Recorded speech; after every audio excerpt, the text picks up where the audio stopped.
Okay. All right, I'd like to call to order the City of Angola Board of Zoning Appeals meeting, March 27, 2023. Can I have the roll call, please? Bill Rowe, Here. Howard McKeever, Grant Moore, Here. Michael Sutter, Susan Ralston. Here. We do have 4 of the 5 members present, so we do have a quorum. It does take a majority of votes for a case to be approved. I will say, though, there are a couple of cases tonight where 2 of the board members, 1 in each case, will have to recuse themselves. So there'll only be 3. And at that time, if you would like to withdraw your case or continue it to the next month, you will be able to, or you can just continue with 3 board members, but it will take all 3 for that case to be approved. So you all have the minutes of the February 27, 2023 meeting. Are there any additions or corrections? Mr. Chairman, I was, of course, absent from that meeting. I would like to abstain. Do I have a motion to accept the minutes as presented? I so moved. Second? I'll second. All in favor? Aye. So minutes are approved as presented. So the first case is 1475 South 150 West land use variance, request for a 240-foot tall self-support tower communication facility. So how we run our meetings tonight is that the staff will give the staff report. We'll then ask petitioner to present the facts relating to the case. The board will ask questions from the petitioner, and we'll then read any correspondence or have any remonstrators in the room speak. The petitioner will get a chance to for rebuttal of anything. We'll then close the public part of the hearing. We'll go through the findings of fact, and then a vote will be taken. So Jennifer, you're the staff on this one. Mm-hmm. So this is the SBA cell tower. It is a land use variance, but also development standards variances. The applicant and owner is SBA Towers. The location is 1475 South, 150 West. This is in our ETJ. The zoning is R1, and they're requesting relief from the R1 permitted uses. That's the land use variance. And then the fence and wall standards and the tower height itself. Tonight is the hearing date. This was continued from the February 27th meeting. Legal notice of a public hearing appeared in the Herald on February 17th, and 3 property owners were sent certificate of mailings on February 14th.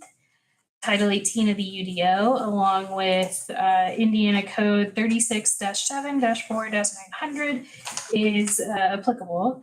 This property is not located in the floodplain, and staff is recommending conditional approval.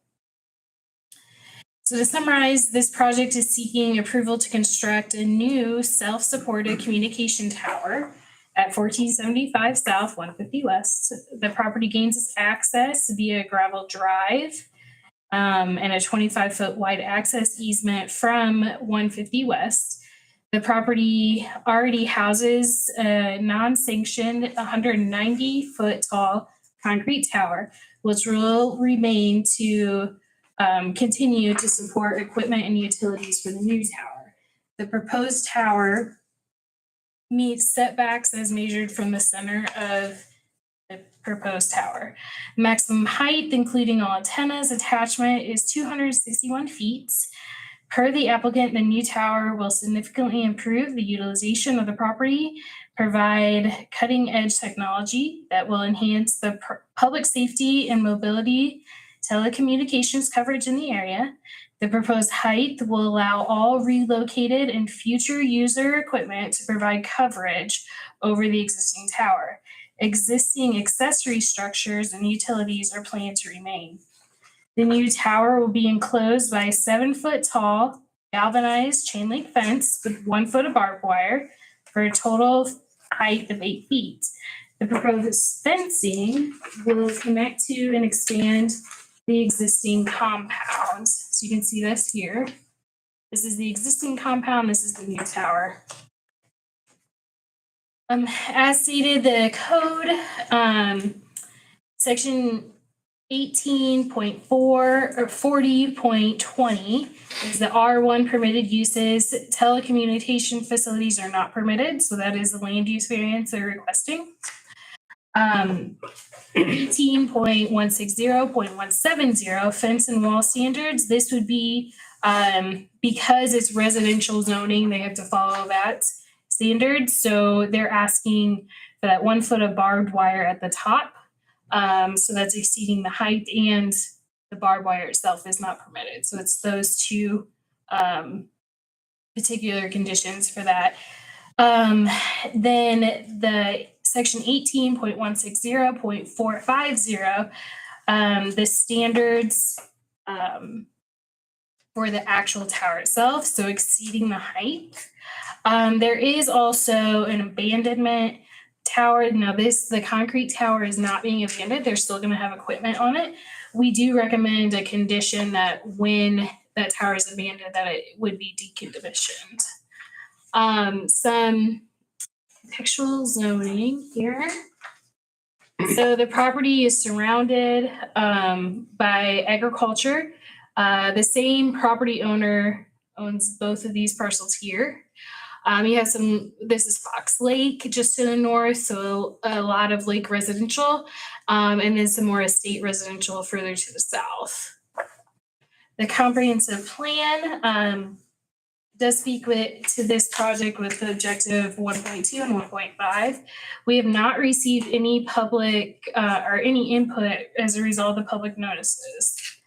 For staff recommendation, the use variance, the property is zoned R1, which is not consistent with the existing use of the property or the adjacent zoning districts and context of the area. Staff is supportive of and recommends approval of the use variance request, allowing the telecommunication facility and already existing use to be expanded for a second tower. With that being said, staff would encourage a condition of approval that if basically that language there, that if the concrete tower would be abandoned, that it be decommissioned. So the next one is the tower height again. So they are exceeding the maximum that is permitted. The new structure would not be as imposing as the concrete tower itself in the horizon. It's well buffered given what's around it. So staff is not overly concerned with the height. We did have, our water department check signals and everything as far as what it takes to run theirs, and there's no concerns with that as well. As far as the fencing height, this is clearly very interior to the properties that's owned here, and staff has no concerns regarding the fencing material or height. Any questions for me? Nope. All right, who's gonna speak tonight? And when you speak, please come to the podium, give your first, last name and address, please. Sure, no problem. Good evening, board. My name is Tony Dawson, and I work for Kimley Horn. Kimley Horn is a consultant for SBA Towers. I'm located in Tampa, Florida. I guess just to kind of add to what Jennifer was saying, there is an existing structure there that actually has, it's maxed out structurally. Couldn't take any more additional antennas. There's actually a little bit of damage to it that they are looking to repair as well. So the main purpose of the tower is to relieve some of the load on the existing tower and also be able to design it for future carriers. So they can add additional carriers on there to provide coverage for the area. There's also already some existing safety antennas. The county safety antennas are on that existing tower. So that would be also relocated to the new tower. The new tower height, one of the reasons, Jennifer, would you be able to go back to that elevation view, please? Mm-hmm. Thank you, just a little bit. One of the reasons we had to go a little bit higher, as you can kind of see, is in order to get some of those antennas above the concrete structure itself. So that's kind of one of the reasons for the height. The additional height also will provide a little bit additional coverage to the surrounding areas. I know there's showed up there's a lot of lake properties, a lot of houses in that area that it's going to be adding some additional coverage there, as well as the E911 safety calls. We're looking for the variance for the not only the tower height, but the fencing also due to, they like to put that barbed wire in there more for like a public safety, keep people out. There is equipment in there, it is a tower. They want to make sure they keep it as safe as possible. That's pretty much what we're proposing, looking for a couple of variances and I guess see if there's any questions. Bill, you have any questions? Thank you. Mike?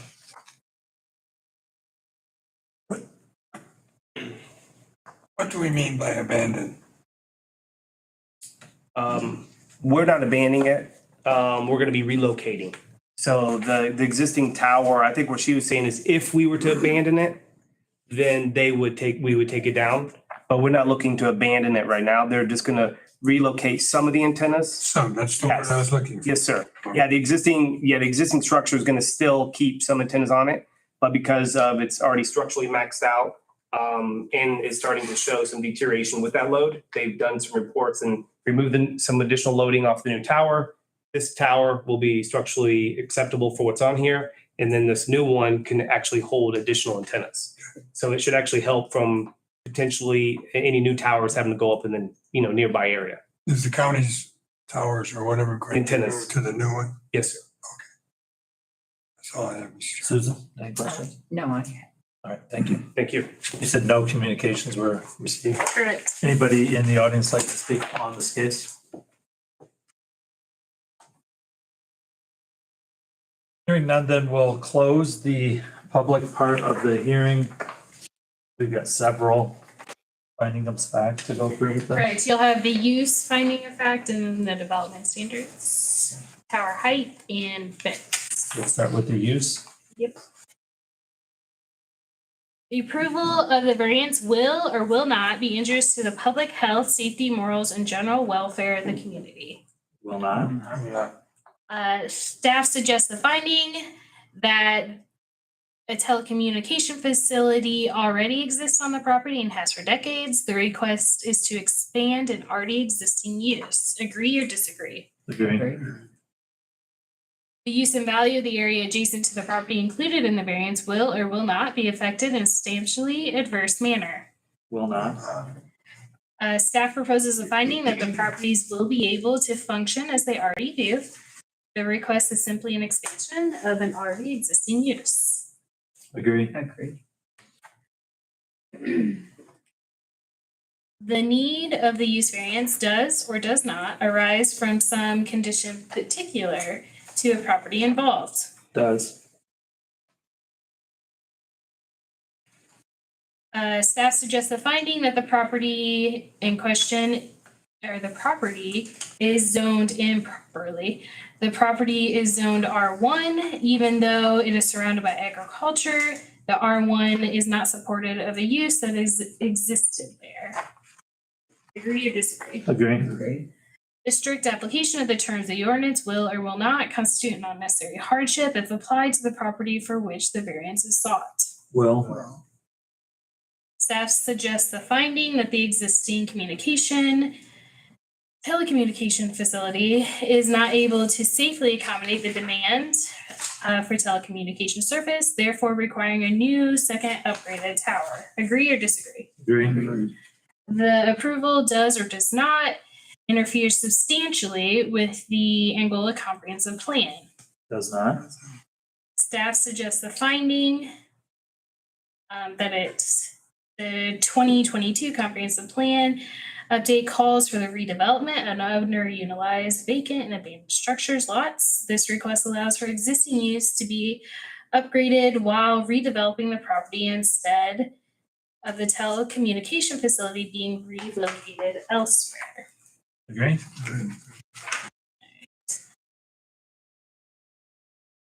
So do you guys want to take a vote on that one first? Yeah. Okay. So do I have a motion to approve the land use variance with the condition that should the existing 190-foot concrete communication tower ever be abandoned for 6 months or longer, or said tower become a risk of an unsafe structure, the owner of the property and or tower shall be responsible for the demolition and removal of said tower. So moved.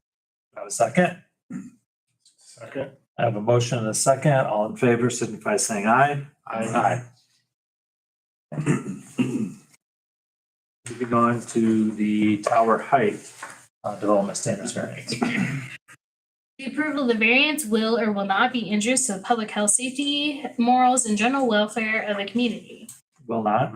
Staff suggests the finding that the additional 62 feet of tower height will not be significantly noticeable, surrounded by natural tree canopy, and will provide improved service over what is existing today.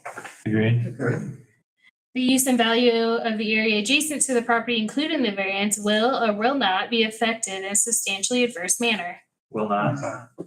Staff suggests the finding that the tower height, or the height of the tower, not including the antennas and equipment, is 240 feet. The height of the existing concrete tower,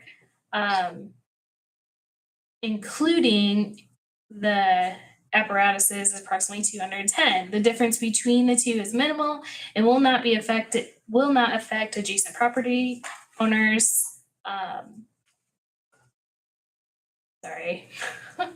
As adjacent property owners have functioned with the existing tower for decades. Agreed. The strict application of the terms of the ordinance will or will not result in practical difficulties in the use of the property. Will. The property is surrounded by a heavy band of mature trees which interfere with the communication services if the tower is not tall enough. Agreed. Do I have a motion to approve the tower height development standards variance as presented? I still move. I have a second. I have a motion and a second. All in favor, signify by saying aye. Which one second that? Sorry. Mike. Mike.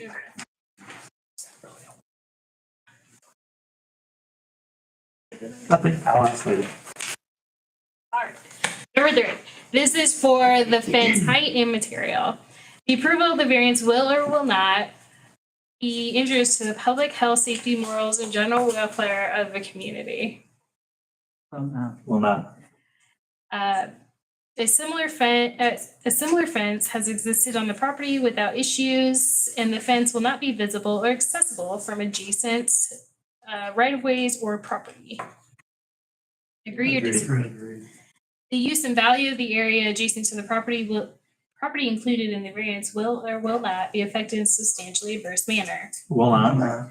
Staff suggests the finding that the proposed fence will not be visible from adjacent property.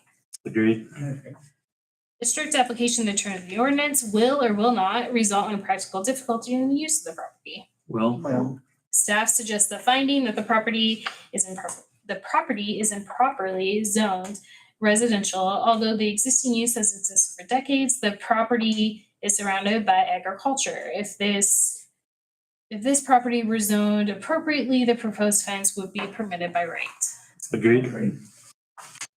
Do I have a motion to approve the fence height and material development standards variance as presented? So moved. Do I have a second? Support. All in favor, signify by saying aye. Aye. And it's passed.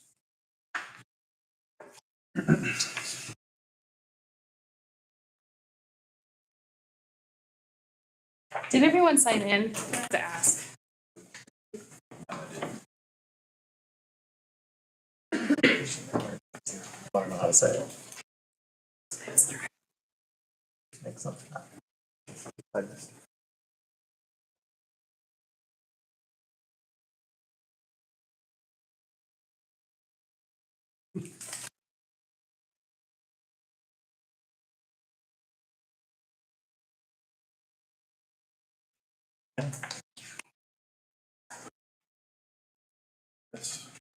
Next case is 1212 South Wayne Street Development Standards Variance.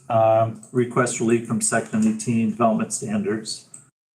Maximum accessory structure height. And then, yeah. What's that? Yeah, okay. Is this the one where you're, This is when I'm recusing. Okay, so, basically, don't ask questions, kind of sit back and. just Or let everything even get up and leave the front of the room is probably even better. Yeah, either way, I can do that. So I don't know from who, from RMC, who's gonna speak. It does take all three votes for it to approve, or you could wait and table it to next month. It's up to you. Go ahead, proceed. Okay. Go ahead and give us staff report. Go ahead and get staff report. All right, next on the agenda is going to be the Steuben County RMC accessory structure cold storage. They're seeking development standard variance. The property is located at 1212 South Wayne Street, requesting relief from section 187604L, maximum structure height for accessory structure. They're zoned IS, which is institutional district. Hearing date is today's date, March 27th. Legal notices appeared in the Herald Republican on March 17th. 32 property owners were notified within 300 feet and sent on March 15th. Applicable code is Title 18 of the Unified Development Ordinance and Indiana Code Board of Zoning Appeals 36-7-4 900 series. The property is not located within a floodplain, and staff's recommendation is conditional approval. Steuben County RMC wishes to expand their storage facilities by constructing a 4,800 square foot cold storage accessory structure, 60 foot by 80 foot. The property is located at 1212 South Wayne Street and encompassing 22.75 acres of land. The property currently houses a 13,000 square foot primary complex incorporating administrative functions, the east side of the structure, and equipment storage on the west end of the structure.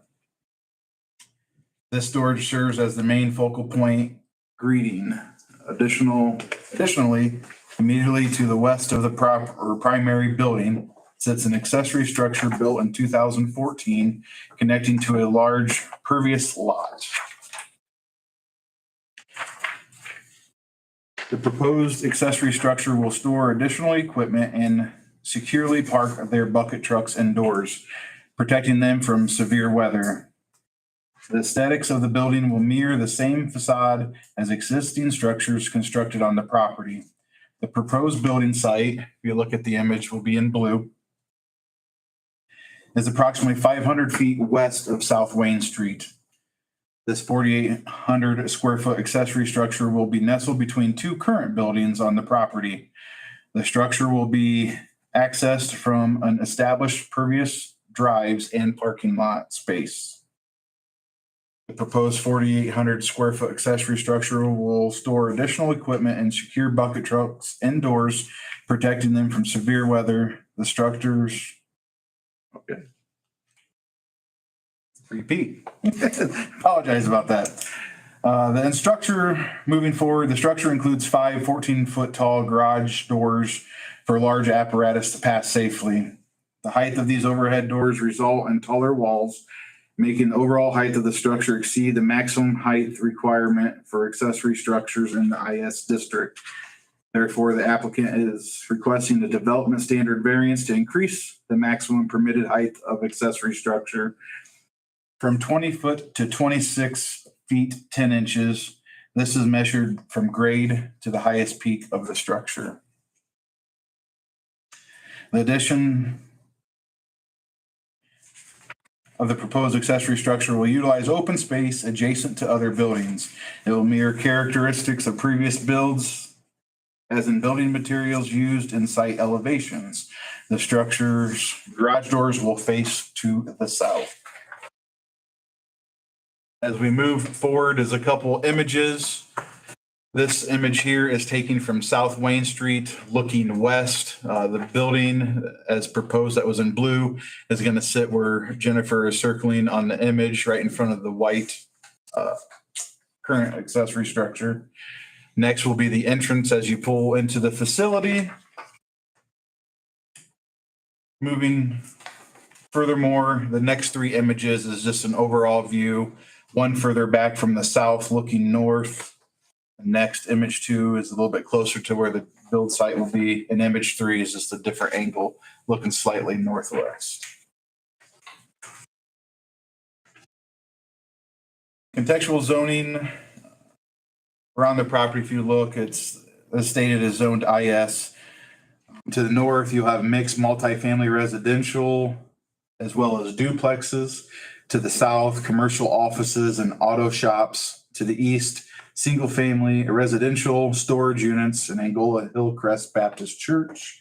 And to the west is the Fox Land Farm subdivision, which is estate residential. This property meshes with the Angola Comprehensive Plan, Objective 1.5 and 1.7. As of today's date and time, there's been no input from the public as a result of the public notices. As a result and conclusion, staff is encouraged to see infill development and is supportive of the request. To store bucket trucks inside, taller doors and taller building walls are needed. The project will utilize existing drives and mimic current structures and finished material in similar structure height. The request will further support a vital utility to our city and greater community. Can you tell me a little bit about institutional districts? We don't see that very often. What about? So what kind of things are in that one again? And So that's churches, city facilities, utilities are typically there as well. So even like our police and fire, public safety, the county buildings, that's what you would see there. The new judicial center. okay. We just don't see that one very often. All right. Sure. Go ahead. That is all I have. Is there any questions for What's this? that? Good evening. My name's Dustin Everts, representing REMC tonight. Like was stated, we've had good growth, expanded some services. So with that, we're looking to add some additional cover protection to extend the life of trucks and equipment elsewhere. Be some additional material that'll be coming in. We'll utilize that space as well. So like I said, a 60-foot by 80-foot building, looking for the height variance so that we can utilize it to store larger bucket trucks in. So will this be the siding? Will it be the white color or the tan? We're looking to do the tan. The tan. Yep, tan color to match the front. Bill, you have any questions? Mike? Bucket trucks and material will be stored in that building. Yes. Yep. What kind of material? Mostly we're planning to be the fiber material. So No salt, so you're not putting that in? no. Okay. That's all I have. All right. Thank you. Thank you. Is there, you said no communications? No. Anyone here today like to Just one speak? question. Sure. How tall are you going to stack things up when you store them? It'll just be either be some shelf storage or floor storage. We won't be stacking. Okay, because after a certain height, it does have to be sprinkled, the building. Yep. So we're looking to just minimize kind of that single floor. All right. Thank you. Yep. Anybody here tonight like to speak on the case? Hearing none, then we'll close the public part of the hearing. Any discussion? Now we'll move to the findings of fact. All right. Moving on to the finding of fact, the approval of the variances will or will not be injurious to the public health, safety, morals, and general welfare of the community. Will not. Staff proposes the finding that because the accessory structure will be built in a location that is screened from the public view via heavily wooded area and other structures. Additionally, the accessory structure will be cold storage with no utilities and a minimal footprint for the 22.75 acre property. Agree or disagree? Agree. Number two, the use and value of the area adjacent to the property included in this variance will or will not be affected in a substantial adverse manner. Will not. Staff proposes the finding that because the height practically matches established buildings on the property, each adjacent use will continue as it exists regardless of the building height of this accessory structure. Agree. Lastly, number three, the strict application of the terms of this ordinance will or will not result in practical difficulties in the use of the property. Will. Staff proposes the finding that because bucket trucks are taller than regular vehicles used in the IS district, overhead doors need to be 14 feet tall to accommodate bucket trucks, which require tall structure walls. Well-maintained and operated bucket trucks are vital to an efficient utility that support our city and greater community. Agree. Do I have a motion to approve the RMCA accessory structure maximum height case? I so move. Support. All in favor? Oh, so excuse me, with the condition, if any utilities are installed within the accessory structure in the future, proper permits will be obtained. So to amend Amend my motion. to include the conditions. All in favor? Aye.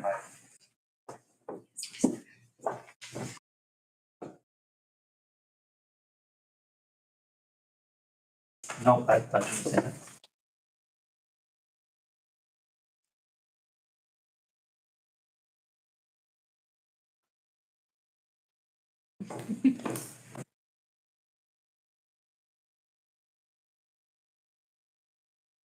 So the next case is 1350 East Maumee.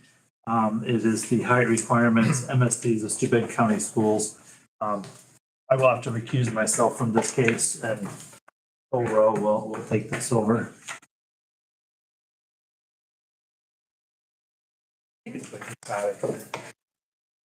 All right, this project is MSD of Steuben County's, the tennis pavilion.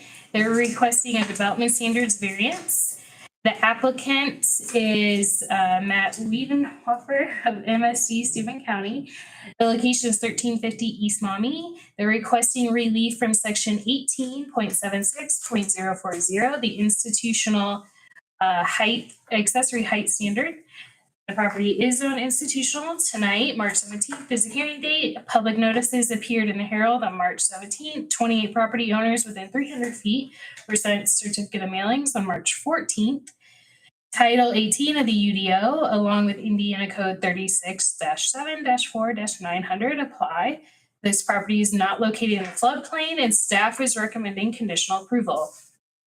MSD of Steuben County is requesting to expand its recreational facilities and associated amenities, including 2 new locker rooms, a new 2-story viewing pavilion and fencing for the tennis, facilities for track and field events, and a new parking lot. Pedestrians will be upgraded and new sidewalks with those facilities. The request tonight is specifically with the 2-story viewing pavilion by the tennis courts. It is 860 square feet, 29 feet in height. The maximum permitted accessory height, the maximum accessory height is 20 feet. The pavilion is centered between the 2 sets of tennis courts on the property. Contextual land use, the property, the middle school, high school, and Ryan Park are all zoned institutional. There is some agriculture. The Angola Parks and Rec is to the west, as well as some estate residential. And then the corner at US 20, that intersection adjacent to the property is small to medium general commercial. So the comprehensive plan is supportive of this type of request with objective 2.8. Plan review was sent on March 3rd. There's nothing really notable from that hasn't already been addressed. We have not received any public input as a result of the legal notice. In conclusion, staff is supportive of the improvements to the middle school and high school recreational facilities. The two-story viewing pavilion is a pleasant way to allow the view of multiple courts, enhancing the patron's experience. We do want to note that the next step is that they are applying to the Plan Commission for full development approval, and that will be April 10th. But again, this request is about the height of the tennis pavilion. Have any questions? Alrighty, who is going to speak? Okay. Stephen Yoder. I'm with Engineering Resources. We're the civil engineers for the project. I'm representing the school district. So yes, just kind of reiterating some of the things that have already been said. This is part of a larger athletic infrastructure improvement project, including some locker rooms for the football field and for the baseball and softball fields, including, yes, new parking lots, some new track and field events. Pavilion is designed to be to meet all the safety requirements for, being up 2 stories there, and should pose no negative safety or health hazards to the public. This should be seen, I think, as an amenity to the community, to the school district, and to the athletic programs there at this high school. As mentioned, this gives flexibility to viewing the different tennis courts. There's a lot of tight conditions on the west side that really limits a lot of the potential for, comfortable viewing by patrons and having large enough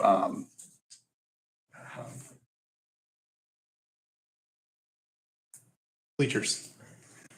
I think the word, yeah, so having just the capacity for, enough viewers. That's really all I have. If you have any questions. Mike, do you have any questions? I'm sure glad I see somebody much, much younger than I am. A word.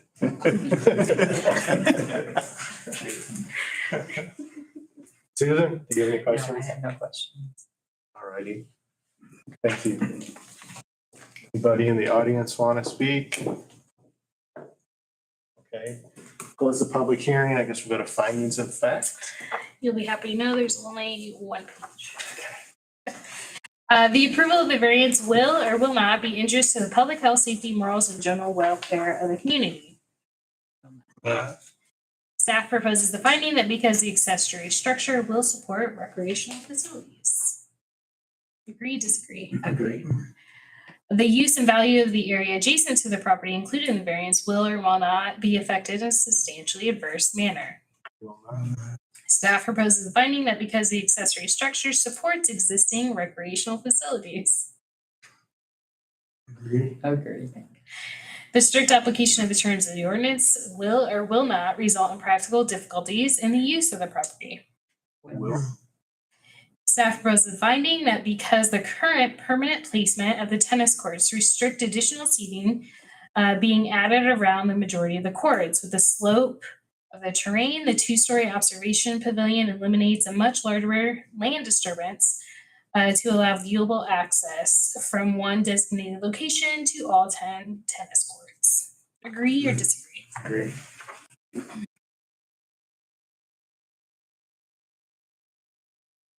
Do I have a motion to accept So moved.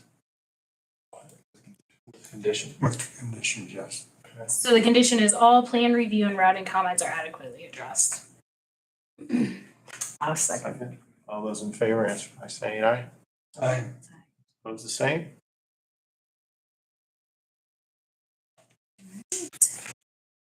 Thank you. Thank you.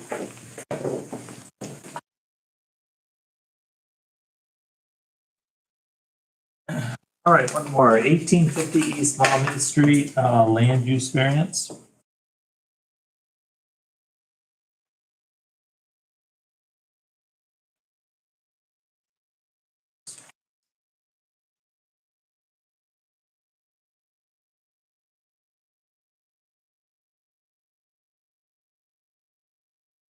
All right.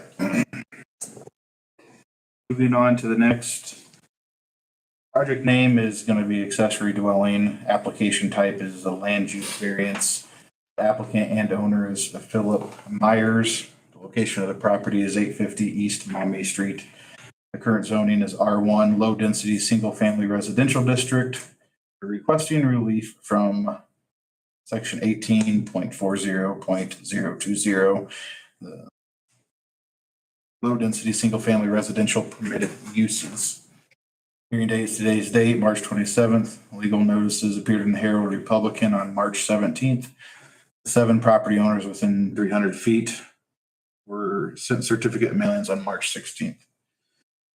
Applicable code provisions is Title 18 Unified Development Ordinance and Indiana Code Board of Zoning Appeals 36-7-4-900 series. The property is not located within the floodplain, and staff recommends conditional approval. Moving forward, the property consists of 4.89 acres with a 2,300 square foot primary structure and 3 accessory structures. 2 accessory structures sit south of the primary residence and 1 along the west property line. In October 2013, the homeowner received variances for the 4 accessory structured standards to exceed the maximum number of 2 storage-based structures permitted to 3 and maximum size cumulative square footage to exceed 100% of primary structure's footprint. Today, the applicant wishes to convert a 30 by 40 or 30 foot by 40 foot accessory structure into an accessory dwelling.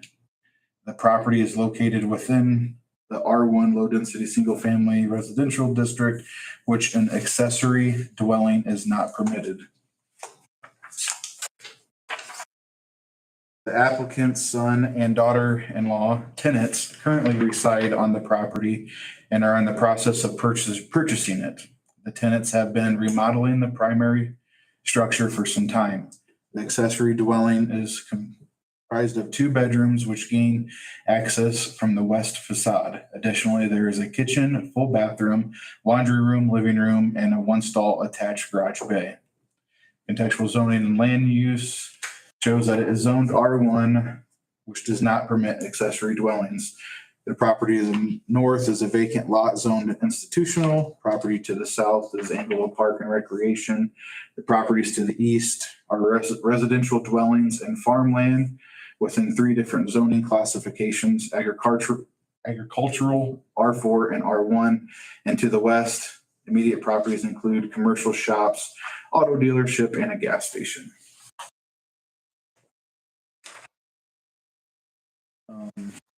Plan review.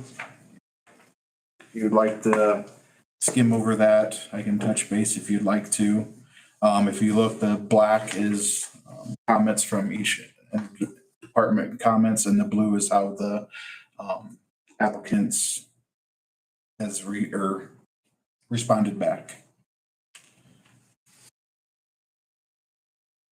Moving forward for the comprehensive plan, it hits on a couple objectives, objectives 1.7 and 1.10. As of today's date, the staff has not received any public input as a result of the legal notices. In conclusion, staff is supportive of the request. Fitting in accessory dwellings whenever possible reduces rent costs and etc. This accessory dwelling is subordinate to the primary structure on the same parcel of land, providing adequate parking, restroom facilities, kitchen facilities, and bedrooms. Additionally, the large size of the property may accommodate an accessory dwelling regarding building and health safety requirements. Once the plan review comments and conditions are of approval are adequately addressed, staff does recommend the following as part of approval. 1, compliant ingress and egress bedroom windows installed prior to issuance of certificate of occupancy from the Angola Building Commissioner. And number 2, the following comments are recorded within 30 days of the approval. The recorded comments include: should the owner wish to split the parcel, the accessory dwelling must remain on the same parcel as the primary structure. B, should the accessory dwelling ever be parceled separately, it will need its own independent connections to utilities. And C, the accessory dwelling is only permitted if the primary dwelling is owner occupied. Is there any questions for staff?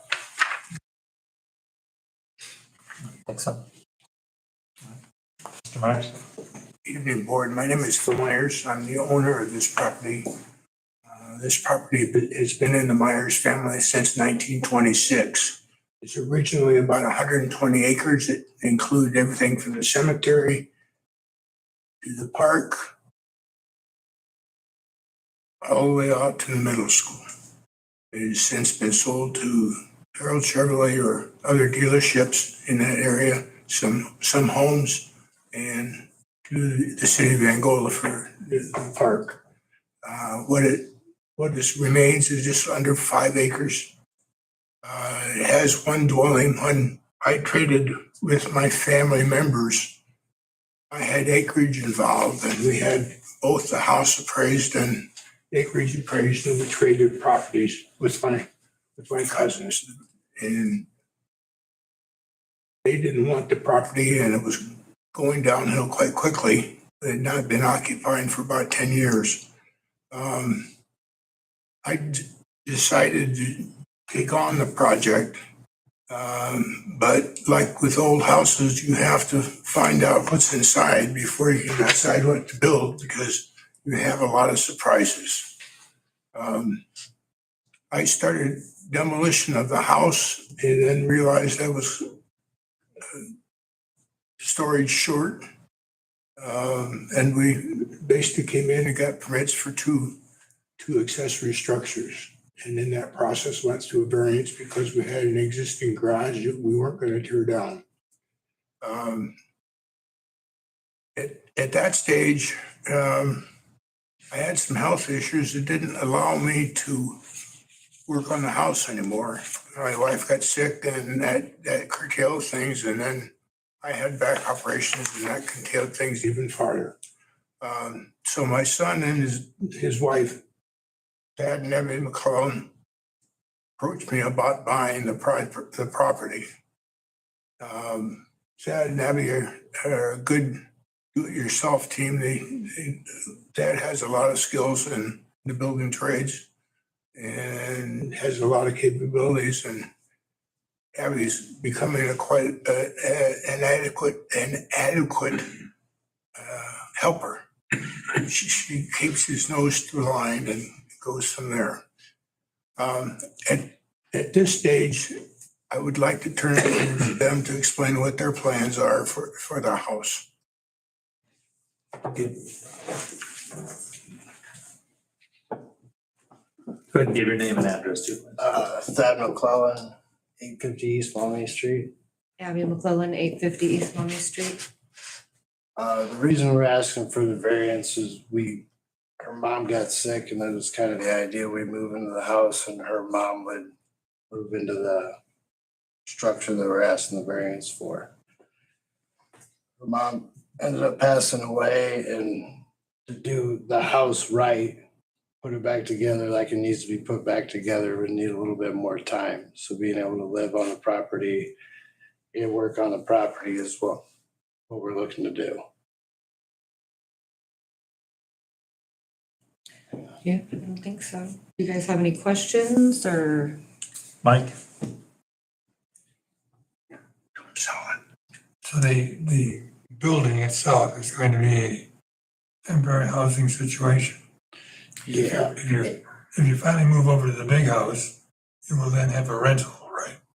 We're never going to rent it. We Okay. have 5 kids together, different marriages. It's all conglomerate together, and it works out that they're about 2 years apart. So if they're young adults and not ready to be quite out on their own, that's kind of what we're going to keep that for. It'll never be separated or anything. This is our forever home. We're not planning on it was kind of passed through the family through us. Susan? No, I have no questions. Phil? Yeah, I don't either, thank you. Is there anyone here tonight who'd like to speak on the case? Now we'll close the public part of the hearing. I guess my only comment is the property's in a pretty unique place. If it wasn't for that, I think it'd be a lot different than what we're talking, but I mean, nothing's ever gonna be behind it with the park. So, and beside it with Harold, so I think it's a unique property and it lends itself to this. Okay, can we have the findings of fact, please? Staff proposes the finding of fact. Number one, the approval of the variance will or will not be injurious to public health, safety, morals, and general welfare of the community. Will not.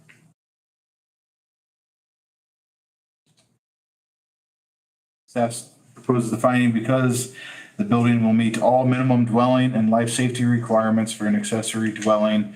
Additionally, adequate off-street parking is provided and a proper curb cut and drive material is installed. Agreed? Agree. Number two, the use and value of the area adjacent to the property included and the variance will or will not be affected in a substantially adverse manner.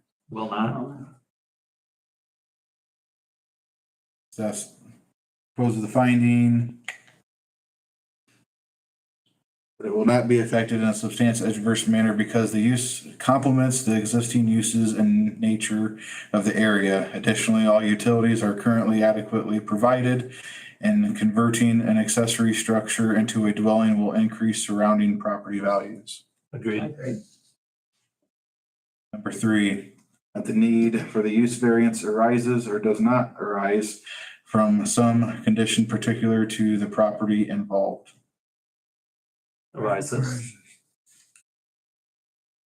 Staff proposes that because with a large parcel would normally be zoned estate residential, which supports special exception use of accessory detached dwelling units, the proposed accessory dwelling will accommodate the building and the health safety requirements once the plan review comments and conditions of approval are adequately addressed. It should be noted, affordable housing to those living and working in this community is difficult, as shown in the Steuben County Economic Development Corporation 2020 housing study. Agree? Agree. Number four, the strict application of terms of this ordinance will or will not constitute an unnecessary hardship if applied to the property for which the variance is sought. Will?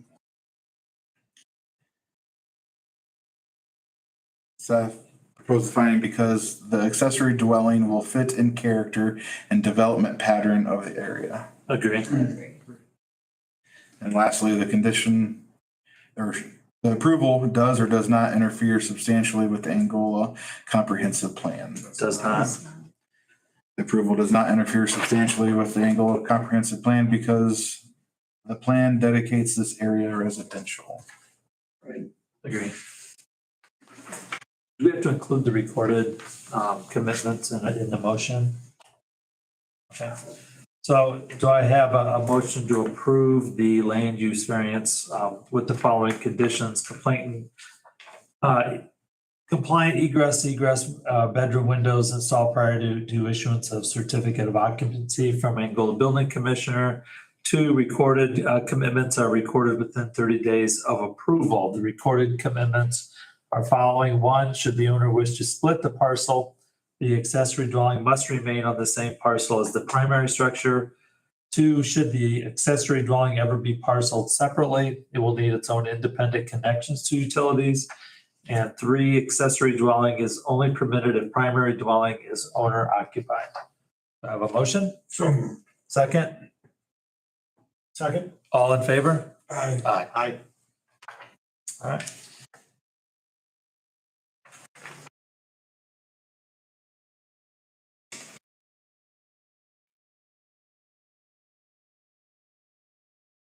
Either one of you have anything else for us? Now, we will have a meeting next month. It is just one case. It's just one case. I don't think we have anything else. All right. Hearing nothing else, do I have a motion to adjourn? support. All in favor? Heavy. You might, come in about a week from now and ask if they had, if you get a hard copy of the minutes. All the